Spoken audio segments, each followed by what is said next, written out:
अस्सलाम वालेकुम सब भाई, कैसे हैं? हरी से ठीक ठाक है, उम्मीद करते हैं हर हिस्से होंगे जी। मैं आदिल खमन दोबारा से आपकी खिदमत में हाजिर हूँ। मेरे साथ है जी बासित। तो आज भी कुछ हकायक जो हैं वो आपके सामने लेके आए हैं हम कि जो बंदों को गलत फहमी है उन गलत फहमियों को दूर करने के लिए आपको पता है हम बैठे हुए हैं। तो चले चलते हैं अपनी वीडियो की तरफ। तो उस वीडियो शुरू करने से पहले आपसे एक रिक्वेस्ट है कि चैनल को लाइक करना, सब्सक्राइब करना ना भूलें, ताकि कोई नई वीडियोस को मालूमात आप जो है आप दोस्तों को मिलते रहें और आप अपने दोस्तों के साथ शेयर करते रहें, अपने जानने वालों के साथ, अपने प्यार करने वालों के साथ शेयर करते रहें। तो चले चलते हैं, शुरू करते हैं वीडियो को।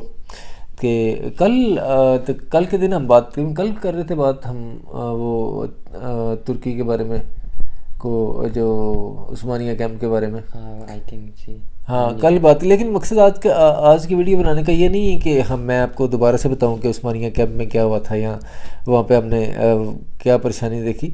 मकसद ये बताने का है कि बंदा जो है ना वो अपना कोई भी मरला है, कोई भी हालत है, कोई भी मतलब कोई महीने का 20,000 कमा रहा है पाकिस्तान में, इंडिया में, बांग्लादेश में।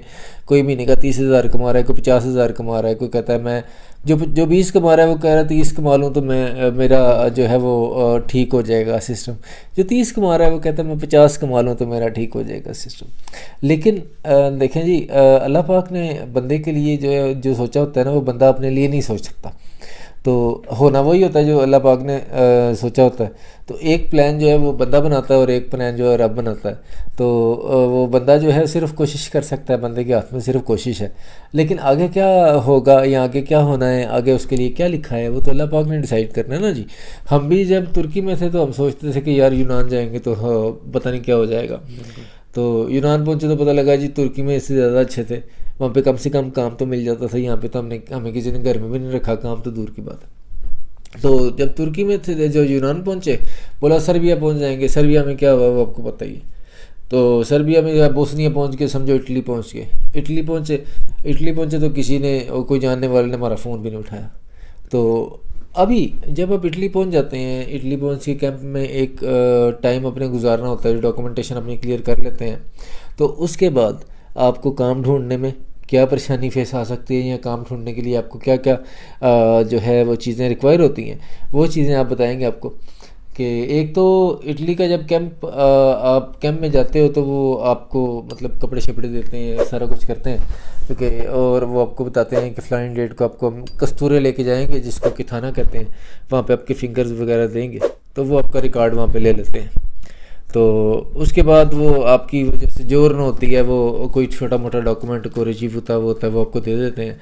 तो वो उस पर कोई उसकी लिमिट होती है कि अब इस पर 3 महीने बाद या 6 महीने बाद आप काम कर सकते हैं। लेकिन उस पर काम नहीं मिलता। उस पर काम क्यों नहीं मिलता? अगर मिलता है तो कैसे मिलता है? अगर कोई पुराने बंदे जो हमारे हैं वो सही गाइड नहीं करते, वाकई मिल जाता है, या फिर कोई बातें बनी हुई हैं वो झूठ बोलते हैं कैंप वाले के आप 3 महीने बाद कर सकते हैं, 6 महीने बाद कर सकते हैं, कि वाकई इसमें कोई हकीकत है कि नहीं है। कि वो जो पुराने बंदे आज से 10 साल, 20 साल, 15 साल, 5 साल पहले आए हैं, वो अगर काम कर रहे हैं तो वो किस बेस पे कर रहे हैं, वो क्यों कैसे कर रहे हैं? जब हमारे पास नहीं है तो उनके पास कैसे है? तो ये इन चीज़ों पे आज की वीडियो है जी। तो मेरे साथ बासित है। बासित का भी एक तजर्बा है, जैसे जितना मेरा है उतना बासित का भी है, कि जितनी देर मुझे होगी उतनी देर उसको भी होगी। तो असल में मेरे से ज़्यादा तजर्बा काम के लिहाज से तो इसका है, क्योंकि ये बाहर रहा। मैं इतना नहीं, मैं तो कैंप के अंदर ही ज़्यादा देर रहा, तो ये आपको बताएगा। अच्छा बासित, हमें बताओ कि कैंप में जब तुम थे तो तुम्हें उन्होंने सजोरन दी, सब कुछ दिया, तो वो तुमने उस पर काम कैसे ढूंढा? और क्या तुमने किसके पास काम किया? तुम्हें काम करते हुए कितनी मुश्किलात पेश आई? तुम्हें किस ने टॉर्चर किया कि तुम्हें काम नहीं मिल सकता, तुम्हें ये प्रॉब्लम हो जाएगी, तुम्हारे डॉक्यूमेंट्स का मसला है, ये है वो है? कैसे मतलब तुम्हारे यहाँ पे आने तक का सफ़र, क्या तुम मुझे बता सकते हो? बिल्कुल ज़रूर, क्यों नहीं। अस्सलाम वालेकुम। हाँ देखिए भाई, सबसे पहले आपको जिस तरह भाई आदिल ने बताया रजीबूता मिलता है। हाँ। वो रजीबूते की जो मेन टाइम लिमिट है वो 3 माह है, जो कैंप में देते हैं। कैंप में वो बाहर हो आप ओपन भी करवाते हैं। वो जो है ना थाना कस्तूरा पुलिस स्टेशन, वो आपको जो है देता है जी एक पेपर। जब आपके फिंगर होते हैं, जी। फिंगर होने के बाद आप करंटीन करते हैं 15 दिन। फिर उसके बाद वो तो आप कोरोना की वजह से है ना जी, कोरोना बिल्कुल की वजह से कोरोना में करते हैं। फिर उसके बाद फर्दर प्रोसीजर अगर आपने प्रोजेक्ट में भेज देते हैं उधर है प्रोजेक्ट फिर सारी प्रोजेक्ट इनके गवर्नमेंट के अंडर होता है सारा, कुछ प्राइवेट भी हैं कुछ गवर्नमेंट के भी हैं। कि जब आपके फिंगर हो जाते हैं वो उन्हें कॉल करते हैं जी इस तरह हमारे पास बंदा आया है, उसके हमने फिंगर ले ली है, उसके पास रहने का बंदोबस्त नहीं है, खाने का नहीं है, घर नहीं है और रिक्वायरमेंट मतलब कि कोई भी नहीं है, इसका कोई रिलेटिव्स भी नहीं है इधर, ये तो इधर सड़कों पर रुल जाएगा, मार जाएगा, इसे आके ले जाए। वो आते हैं जी, ले जाते हैं आपको, ठीक है। फिर आगे से वो जो है ना अपना उनका एक प्रोसीजर होता है थाने में, वो आपको लेके जाते हैं। उसके अलावा जो डॉक्यूमेंट आपको रिक्वायर होता है वो बनवा के देते हैं। फर्स्ट ऑफ ऑल सबसे पहले रज्जीबूता वो आपको मिलता है, उस पर वैसे टाइम लिमिट होती है 3 माह। 3 माह के बाद अगर आपको सोजोर्नो नहीं मिलती किसी वजह से, बन जाती है, रेडी हो जाती है, 20 दिन बताते हैं जी, 20 दिन में आपको नहीं मिलती तो आप उस पर काम कर सकते हैं। लेकिन इधर भैया दल जो मेन फैक्ट है ना, काम आपने खुद ढूंढना होता है।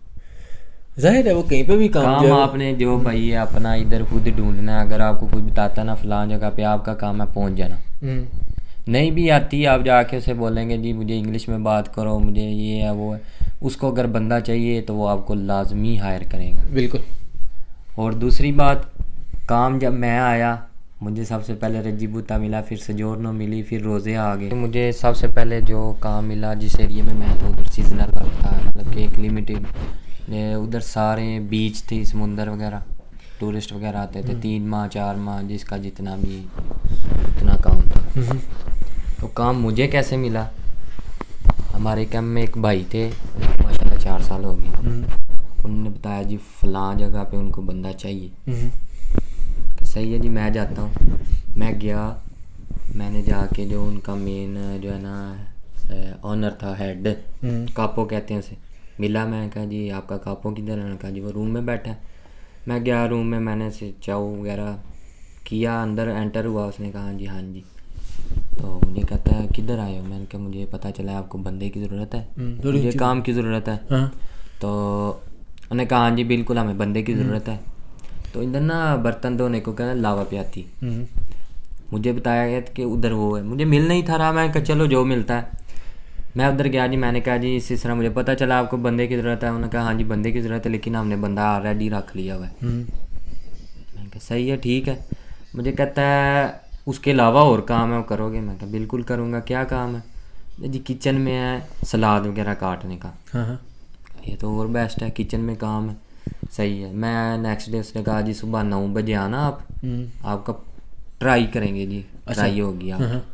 मैं सुबह 9 बजे गया, ना कहा जी ब्लैक पैंट पहन के आनी है, वाइट शर्ट पहन के आनी है, ठीक है, वेल ड्रेस हो के आना है, सही है। सुबह मैं गया 9 बजे, 10 बजे मुझे किचन के अंदर लेके गए। अच्छा। शेफ़ से मिलवाया उनने, शेफ़ ने मेरा नाम शाम पूछा, कहता जी पहले काम या इनका नहीं जी, पहले मुझे काम नहीं किया मैंने, और मुझे उस टाइम इटालियन भी नहीं थी आती, सीनो के अलावा मुझे कुछ भी नहीं था आता, और इंग्लिश उनमें से किसी को भी नहीं थी आती जितने भी इधर काम करते। ने कहा जी ना इधर मछली है, गामबेरी से कहते, सही है। ने ला के मेरे आगे रखी, मैं ज़िंदगी में पहली दफ़ा देखी, मैं डर गया वो गई की। कहता जी ये साफ़ करनी है। मैंने कहा जी कर देता हूँ। अच्छा।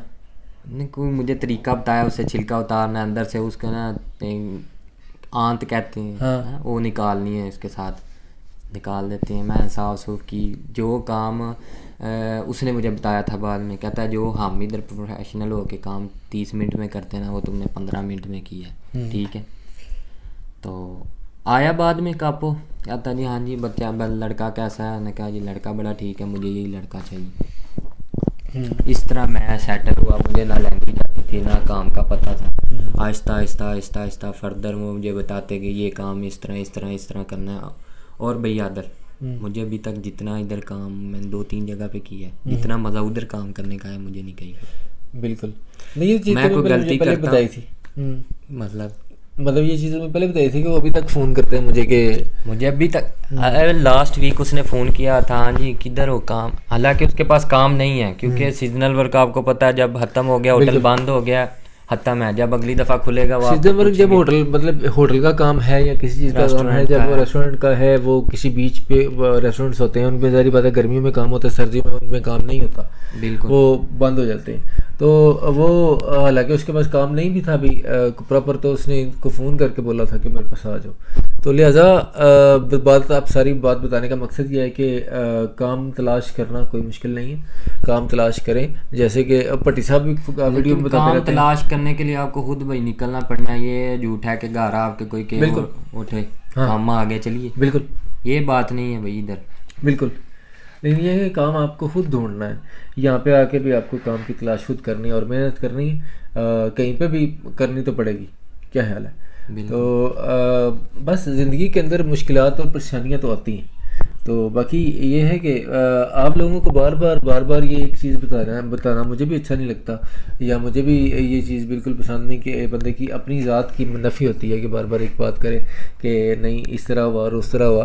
कि अगले दिन हम बड़े मतलब मैं बासित के साथ बात कर रहा था कि यार हम तो सोच भी नहीं सकते कि अल्लाह पाक ने जितना हम पे करम किया या हम जैसे हम पहुंच गए, तो हम तो वो सोच भी नहीं सकते कि हम तो ऐसे हालात में थे कि उन हालात में हम कहते थे कि अल्लाह करे हमें यहाँ से बस डिपोर्ट ना करे तो हम तुर्की से नहीं जाएंगे, कि हमें तुर्की में ही रख लें। ये तो तुर्की के अंदर जिस हालात में हम थे कि मैं बता रहा था कि एक दिन ना बर्फ़ पड़ रही, आसमान बर्फ़ पड़ रही बेशुमार, और शेड भी कोई नहीं था, और हम लाइनों में लगे हुए थे रोटी लेने के लिए।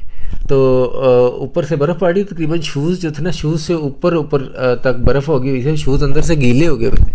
तो गाड़ी लगी हुई थी एक रोटी वाली, वो तो गाड़ी में अंदर बैठे हुए थे अपने, उनको क्या मसला था, मतलब उनको कोई प्रॉब्लम नहीं थी, मुश्किल तो उनके जैसे जो बाहर लाइनों में लग के रोटी ले रहे थे।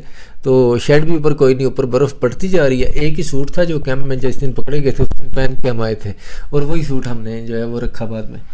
तो वो लाइन हमने ना बेईमानी की, एक बेईमानी क्या करनी थी, और एवं बस वो एक लाइन छोड़ के ना हमने दूसरी लाइन जिसकी बारी थी ना, जो गाड़ी की तरफ जा रही थी, वो लाइन हमने घुसने की कोशिश की उसमें। तो वो फौजी ने देख लिया, वो फौजी ने हमें उस दिन बड़ा मारा।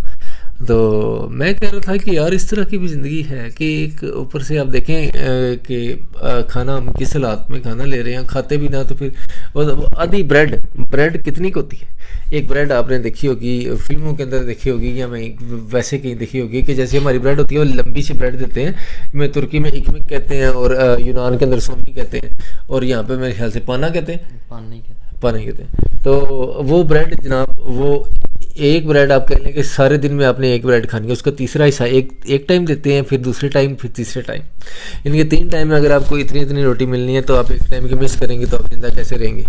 तो मजबूरी भी होती है उसको मतलब लेना, और एक टाइम की रोटी लेने के बाद लेने में जितना टाइम लगता है 3-4 घंटे लग जाते हैं, तो उसके बाद फिर अगली रोटी का टाइम हो जाता है कि बंदा भी यही दुआ करता रहता है यार, बंदों का यही दिल करता है कि जल्दी यार अगली रोटी का टाइम ना आए। ठीक है, वो 3 घंटे जनाब, बंदों को मैंने देखा है कि 12 बजे की रोटी के लिए 10 बजे लाइन में लग जाते हैं कि यार पहली बारी आ जाएगी, पहले हम चले जाएंगे कमरों के अंदर। तो वो कहीं के 12 बजते हैं, तो वो अंदर से आवाम जब निकलती है तो वो जनाब वो लाइन जो 10 बजे खड़े होते हैं उनको मार कूट के उनको फिर पीछे कर देते हैं। तो बस ऐसे ही जो है टाइम तो फिर देखें किसी का सका नहीं, तो वो चेंज होता रहता है। तो हमने ये वाकई एक बात मैं हकीकत में बता रहा हूँ कि मैं कहता हूँ कि अगर हमने जितनी परेशानी, खासकर मैं ये चैलेंज करके कहता हूँ कि मैंने जितनी प्रॉब्लम देखी या मैंने जितनी परेशानी देखी है वो कोई और देखता तो वो मेरा नहीं था ख्याल कि वो आगे आने का सोच भी सकता था। तो वो मेरे यहाँ तो मर जाता और यहाँ वापस आ जाता, अगर वापस मेरे पास तो वापसी का ऑप्शन नहीं था उस वक्त। तो मैं यहाँ आगे आ सकता था, आगे भी सूरत में आ सकता था कि मेरे पास पैसे होते, और यहाँ फिर वहाँ पे रह सकता था। लेकिन ये है कि वो अल्लाह का कोई खास करम हो कि मेरे साथ भी जिनके पास बड़े बड़े पैसे थे वो नहीं आ सके और हम आ गए और हम फ्री आ गए। तो बस इसके लिए आपका जो ईमान है वो पक्का होना चाहिए, वो उसमें कोई मतलब कमी नहीं, आपकी कोशिश में कोई कमी नहीं होनी चाहिए, तो आपके सारे काम हो जाते हैं। तो बाकी मज़ीद बासित से मैंने सुबह पूछा था कि बासित मुझे हमें अपनी स्टोरी बताओ कि कैसे तुम पाकिस्तान से जो है इटली आए। तो आहिस्ता आहिस्ता इंशाअल्लाह ताला नेक्स्ट वीडियो में या फिर आगे पार्ट बनाएंगे, बासित से पूछेंगे कि बासित ने ये सफ़र जो है ये कैसे तय किया, मतलब एक एक एपिसोड बनाएंगे कि पाकिस्तान से वो गुजरात से लाहौर कैसे आया, लाहौर से कोयटा, कोयटा से ईरान, ईरान से तुर्की, तुर्की से यूनान, यूनान से फिर आगे आगे ये जो 11-12 मुल्क हैं इनके एपिसोड को कोशिश करेंगे 15-16-17 एपिसोड जितने बनते हैं ईजिली, तो वो बना के इंशाल्लाह ताला आप लोगों की खिदमत में पेश करें और आपको पता लग सके।